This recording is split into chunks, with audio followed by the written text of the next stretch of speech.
അമ്മയുടെ general body ഇന്ന് ഭംഗിയായി കഴിഞ്ഞു. നിങ്ങൾ തന്നെ കുറച്ച് തീരുമാനങ്ങൾ ഇതിനകം അറിഞ്ഞിരിക്കും. എന്തായാലും പഴയ ഭരണസമിതി അവർ രാജിവെച്ചു.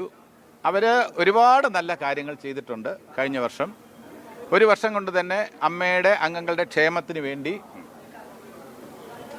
ഐശ്വര്യത്തിന് വേണ്ടിയൊക്കെ തന്നെ ഒരുപാട് നല്ല കാര്യങ്ങൾ ചെയ്തിട്ടുണ്ട്. പക്ഷേ സംഘടനാപരമായിട്ടുള്ള ചില പാളിച്ചകൾ അവരുടെ ഭാഗത്തു നിന്നുണ്ടായി. അത് പരിചയക്കുറവ് ഉണ്ടായിരിക്കാം.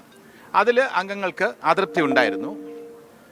മാത്രമല്ല, ട്രഷറർ കുറച്ച് നാൾ മാറി നിൽക്കേണ്ടി വന്നതിൻ്റെ പേരിൽ അക്കൗണ്ട്സ് പ്രോപ്പറായി ഇന്ന് പ്രസൻറ്റ് ചെയ്യാൻ കഴിഞ്ഞില്ല.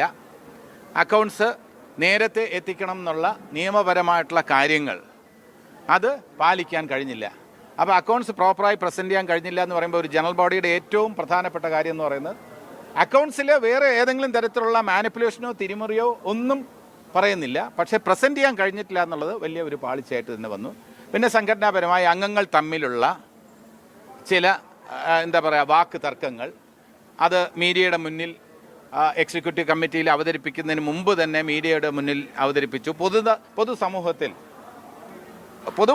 പൊതുജനങ്ങളുടെ മധ്യത്തിൽ വളരെ മോശമായിട്ടുള്ള ഒരു ഇമേജ് ചില അംഗങ്ങൾ കാരണം അമ്മയ്ക്കുണ്ടായി എന്നുള്ളത് സത്യമായിട്ടുള്ള കാര്യമാണ്. അതിലൊക്കെ അംഗങ്ങൾക്ക് അസംതൃപ്തി ഉണ്ടായിരുന്നു.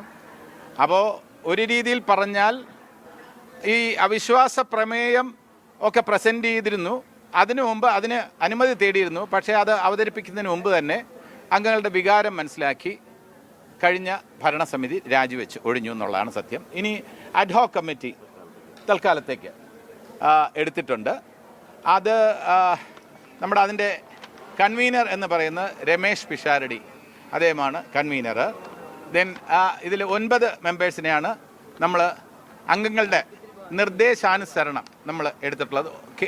രണ്ടാമത്തെ അംഗം KB Ganesh Kumar, then Suresh Krishnan, then Sadiq, then doctor Rony, then Krishnaprabha, then Asha Aravind, Shajon Kalabhavan, Devi Chandana. 9 പേരാണ് ഈ അഡ്ഹോക് കമ്മിറ്റിയിലേക്ക് തിരഞ്ഞെടുത്തിരിക്കുന്നത്. ഇനി അടുത്ത തിരഞ്ഞെടുപ്പ് എന്ന് നടത്തണം എന്നുള്ളത് ഈ അഡ്ഹോക് കമ്മിറ്റിയുടെ തീരുമാനത്തിന് വിട്ടു. അത് അഡ്ഹോക് കമ്മിറ്റി തുടർന്നുള്ള കാര്യങ്ങൾ ചെയ്യുന്നതിനുള്ള ഉത്തരവാദിത്വം അഡ്ഹോക് കമ്മിറ്റി ഏറ്റെടുത്തു. ഇതിൻ്റെ കൺവീനറായിട്ട് രമേശ് പിഷാരടിയാണ്. അദ്ദേഹം സമ്മതിച്ചത് വലിയൊരു നല്ല കാര്യമായിട്ട് തന്നെ കണക്കാക്കുന്നുണ്ട്. അപ്പോൾ ഈ അഡ്ഹോക് കമ്മിറ്റി തുടർന്നുള്ള പ്രവർത്തനങ്ങളുമായി മുന്നോട്ട് പോകും. അമ്മയുടെ കെട്ടുറപ്പിനെ